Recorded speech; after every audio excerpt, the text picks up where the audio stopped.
Hey, what is up, guys? It is Harrison Barron, the Millennial Entrepreneur. Now, in this video, I want to talk to you guys about some SEO stuff and really some shady stuff that you need to watch out for. Now, we just were recently contracted by a client to rebuild their website, and through this whole process, and this is not the first time it's happened, we learned that their last person did some really shady SEO stuff.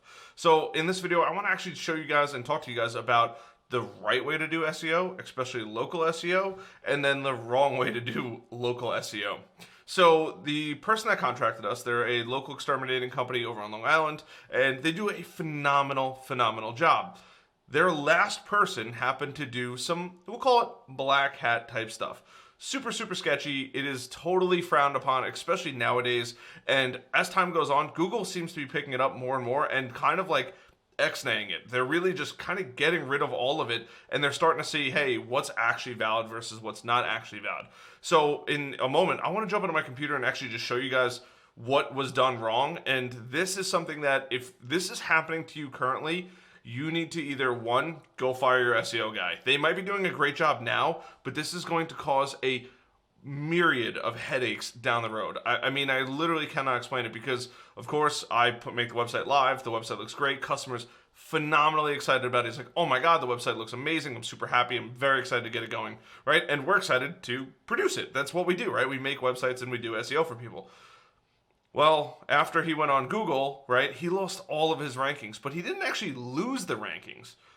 He's getting what are called 404 errors. And basically what is happening is their old domain is actually showing up on Google, but that link right there is no longer effective.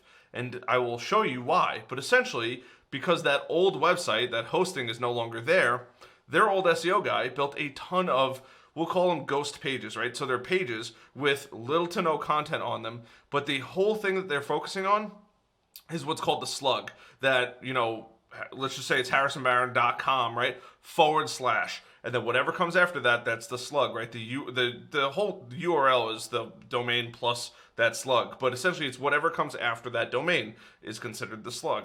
Now in this case, this person made a ton of pages for all local towns, which is probably not the worst thing in the world, and actually something that I'm very much so in favor of. But this person went way above and beyond what they needed to and really started to kind of just tinker around with creating so many pages and replicating. And here's the thing. There's actually really no information on any of these pages, but because of the way he did this, it's causing a ton of headaches. Now, thankfully, with the customer that we're working with specifically, their website, their existing website, before we rebuilt it, was about 12 plus years old. That's a tremendously long time. So I'm glad we caught it when we did, because if we didn't, this would be a huge nightmare to try to go figure out, at some point or another, that website is just going to go down.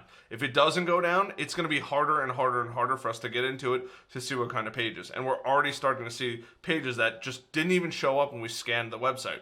So this is something you have to look out for. Now, the right way to do this is if you are a local service agency, right? So in this case, we'll just say this exterminator, you should create a folder on top that actually lists out the main towns that you service. So for where I lived on Long Island, I lived over in Bayport. You could put the 10 or 20 surrounding towns in there, right? And you could just say, hey, we do this here. We do this here. We typically see this here. Now, granted, we know it's in the same geographic location, but changing up that context and changing up a little bit of that slug is a good thing. It shows Google, hey, we do some different stuff in that area. Maybe adding some new content and things like that to each page will actually help. And even if you're writing the same thing over and over again, not verbatim, but rewording it, easy, because that way Google doesn't see it as you just copied and pasted it, but also this will also help you in the fact that, hey, you know what, at least the same person doesn't see it over and over again.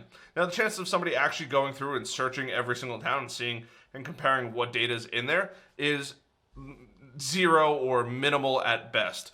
But the crazy part is we couldn't find these pages anywhere on this website, and he must have hidden them in some kind of folder, and it ultimately just became an absolute and utter nightmare.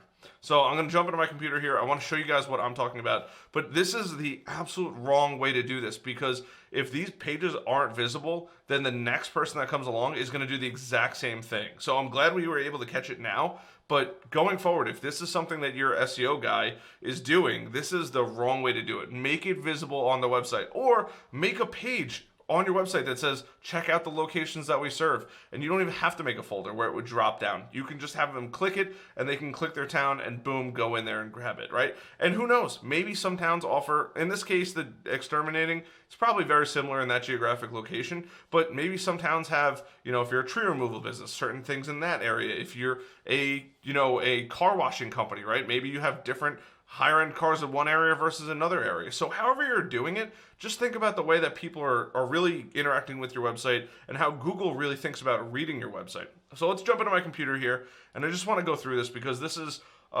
something so incredibly important. So this is the new website, right? General Exterminating. This is the website that we built. We had to take some images and stuff right here, but other than that, it looks really good. He was very adamant about this ant. I happen to actually like it. It's just a nice, clean setup. He wanted a very specific look for his, and I'm fine with that.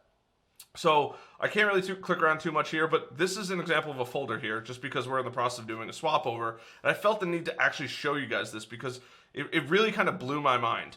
So in here you have ants, bed bugs, right? Crickets, fleas, all this kind of stuff.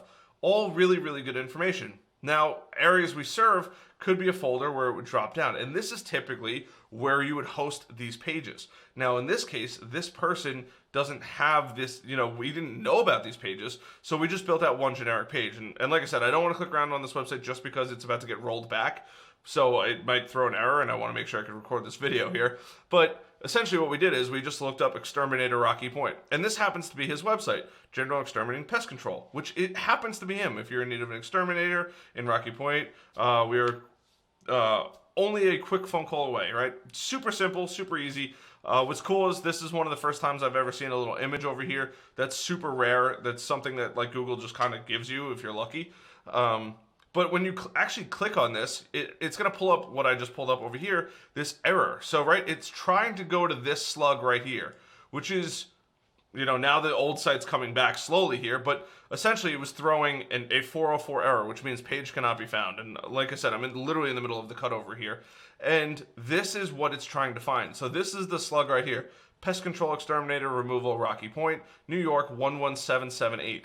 This is so overkill for what you need, right? You could just write Exterminator Rocky Point, right? And just fill that page with rich content. And when I say rich content, I mean like valuable content that talks about Rocky Point and being an exterminator in Rocky Point and how you're a phone call away, right? And if the more I refresh this page, the more stuff is going to pop up. But this is a huge problem because now I can't make an HTML page, but two, there is this whole thing. I need to go find all of these. And quite honestly, depending on where they're hidden on the website, depending on the way that it was built, I may never find all of them. And this is concerning not only for me, but when the client needs to go in here and do all this kind of stuff, that's going to be a major problem because when we cut over, no matter how good of a job we do, if we can't see the pages that we have to remake, this is going to be a process and a half. So if you're doing SEO, like make it simple, like super, super simple. Because if you don't, this is going to give you a nightmare of a headache. And that's the last thing you want during this whole thing. Make it simple, / exterminator - location. And keep it at that. Adding all that extra stuff in there, is it going to help? Maybe. Is it negligible? Maybe. But if you just put really good content on the page, like, hey, Rocky Point Exterminator here, and then you fill out a little paragraph, and then you say we're serving, from the North Shore down to I don't know, the top of, I don't know the Rocky Point area all that well, but like to the bottom of that town, right, or whatever town borders that, and everything in between. And this is typically what we see over here. And because there's more water, we see water bugs, whatever it is, right? This is the things that you have to keep in the back of your mind when you're either one, building a website, but two, also making sure that your vendors, right, I'm a vendor, is doing the right thing for the customer. And that's what I can't stress enough, because if they're not, this could be a huge issue. I mean, it's really kind of crazy that this is happening, and it's not a bad thing. It is what it is, but it's just something that's like, now we have to deal with this. Like, this is another project that we have to deal with. And I'm not mad about that, but the old person hid all of these pages, so we couldn't even see them to go build it. So we have to roll back the website, which is what I'm in the process of doing right now. And then after that's done, we have to go find all of those pages, rebuild all of those pages, and then we can progress forward. So now this is going to set us as a company back a week or two because we have to go locate all of these things. And then once that's all done, then we could push them up to to have a new website. And then after that, we could actually officially start our SEO work. So when you're hiring somebody, this is something that you need to keep track of, because this may happen to you. And depending on who you hired in the past, it could happen to you. It may happen to you, or it probably will happen to you. One of those things, right? It's almost somewhat inevitable if your SEO person was really good back in the day. This is the farthest thing from what we teach or what we do in our SEO agency and things like that. And it's not the right way to do it. You're better off creating multiple pages in that folder-esque type thing where somebody can go in there, click on it, and then when they click on it, they're brought to that page. So if it's Rocky Point, Bayport, Blue Point, Patchogue, whatever it may be, and then you pick those towns, and you fill out a quality page that not only is a good representation of your company, but also provides the person visiting it the appropriate information they need. So I hope this video helps. This is a cool one. It's something that I'm literally in the middle of a project doing, and I was like, this is a really good YouTube video, because the last guy did some super shady SEO stuff, and I'm not knocking him. Like, it worked really, really well. This customer is really happy for years, but now going forward, right, it was great for business. Now he has some serious growing pains to resolve all of these issues, and then after that, we can then move forward. So I hope this video helps. I hope that this isn't happening to you, but this is wild. This blew my mind. So keep an eye out on your SEO. If you're seeing that on your own website, you need to go talk to your SEO guy or just your web guy and say, these slugs are really, really long, or they seem a little shady. What can we do to fix them, and stuff like that? And if they say, hey, you know what, I got it under control, or you happen to really like them and you know that you're going to be stuck with them for a really long time, that's totally cool. I'm not saying, go fire people, but just be aware, especially if your website's really, really old. It's just going to lead to more and more problems down the road. If you have a new website and this is what they're doing, and you know that they're going to be working on it all the time, then it's fine. Like, don't sweat over it. But if it's an old website, this is when things are going to become real difficult, and you're going to have some serious, serious growing pains. So my name is Harrison Mann, the Millennial Entrepreneur. I hope if you're a business owner, this doesn't happen to you. But if it does, feel free to leave a comment down below if you need help. Reach out. We're definitely happy to at least help you and point you in the right direction. But it's something that I can't believe I've only heard rumors of this. And this is my first time actually seeing it, like literal ghost pages. Couldn't find them anywhere on their website, and now they're here and actually ranking in Google. So, wild. Hope this helps. I'll see you guys later. My name is Harrison Mann, the Millennial Entrepreneur, and I will see you guys. Bye. I said I'll see you guys a lot, but until then, bye.